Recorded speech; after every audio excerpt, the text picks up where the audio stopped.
munoo ñëw indi ko ay règles extérieures pour yow tànnal ko. Thione si sa biir wax léegi yaa ngi tudd lii di Organisation des Nations Unies.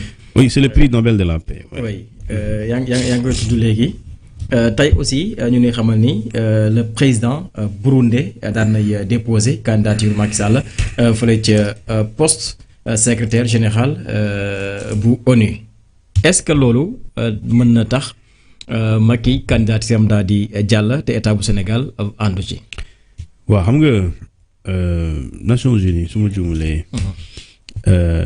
li nga xamante mooy la charte un jour j'avais lu si la charte des Nations Unies. oui.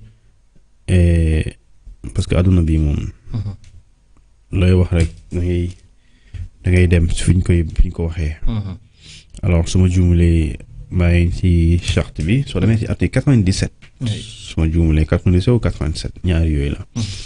su ma juumalee daal je pense que c'est 97 voilà 97. 97 voilà. 97 voilà c'est 97 su ma juumalee 97 voilà. article 97 de la Charte des Nations Unies. 97 chapitre le secrétariat général daf ne article 97 le secrétaire général le secrétariat comprend un secrétaire général et les personnels que peut exiger l'organisation. Le secrétaire général est nommé par l'Assemblée générale sur recommandation du Conseil de sécurité. Il est le plus haut fonctionnaire de l'organisation.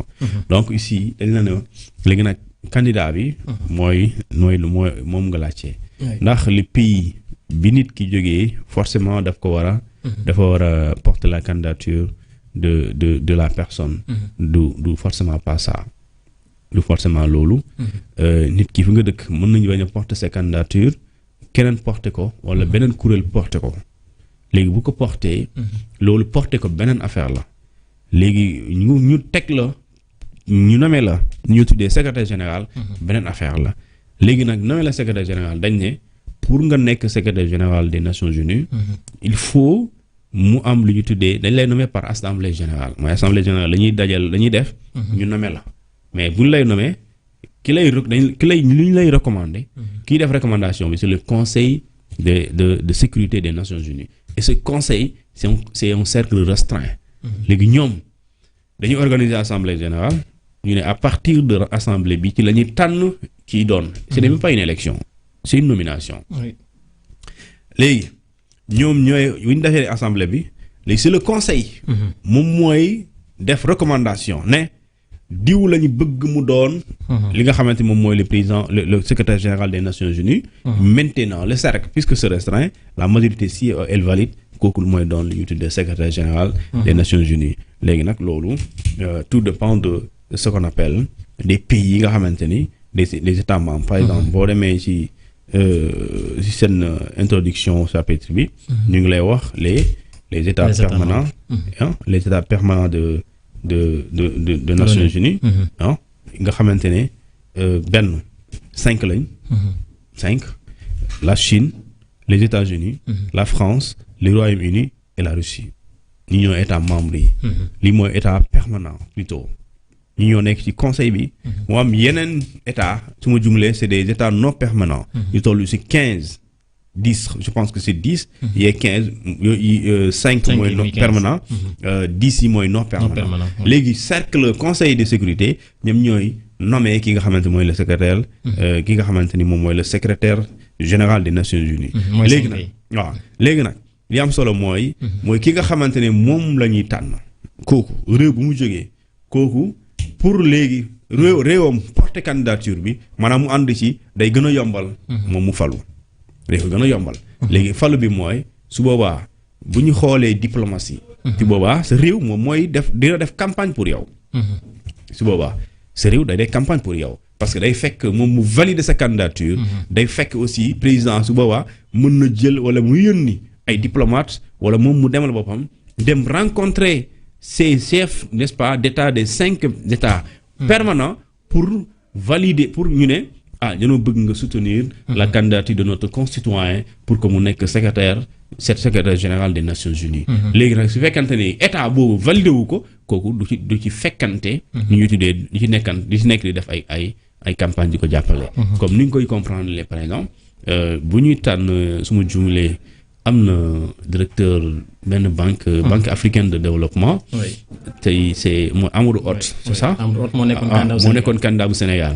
mais état bu Sénégal daf ko jox nu ñu tuddee les moyens. pour mu dem battre campagne état jàppale ko. pour mu dem gagner mais tey état bu fekkante ni woon ànduloon ci candidature am. du ko jox moyen. du ko jox lu ñu tuddee du ko jàppale. léegi su ko jàppalewul kon day mel ni day seetaan. léegi kooku di doxal moyen boppam.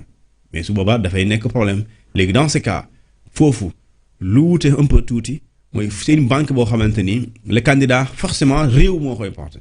parce que mënoo ne cuun par exemple jékki-jékki rek cuun wooy je suis candidat à la BAD à la Banque africaine de développement je suis candidat. mais si comme candidature ko sama candidature que l'État bi bokk ci kii bi kuréel gi. il faut que ma candidature soit portée par cet État. léegi contrairement aux Nations Unies on peut être candidat sans forcément que le pays fi nga jógee mu nekk sa candidature. parce que la candidature peut être portée par une organisation communautaire ce qui est le cas. L'organisation communautaire c'est quoi? C'est l'unité africaine. et l'unité africaine le président Évariste kii nga xamante moom mooy nga gis mooy c'est le président de l'union africaine. il y a une semaine Macky Sall dem na fa. il y a une semaine. matul sax une semaine ci koor gii la. je pense que si semaine bii dem na fa. et c'était dans ce cadre.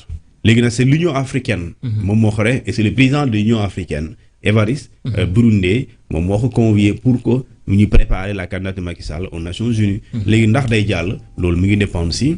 d'abord le Conseil de sécurité mais aussi si diplomatie.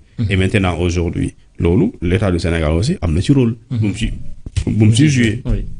exactement alors ci wàllu politique nañu ñëw démba gis nañu Ousmane Sonko génn lancé concept bu bees tuddee ko waxtaan ak PROS permettre ñi nga xam tey ji ñoo di ay militants bokk ci parti bi di PASTEF mën a lëkkaloo ak ki nga xam ne nag moo di seen njiit boobule rendez-vous nekk lu am solo mais aussi kii di le premier ministre Ousmane Sonko am kàddu gu mu yëkkati ci wàllu politique ci primature ba ci wàllu état.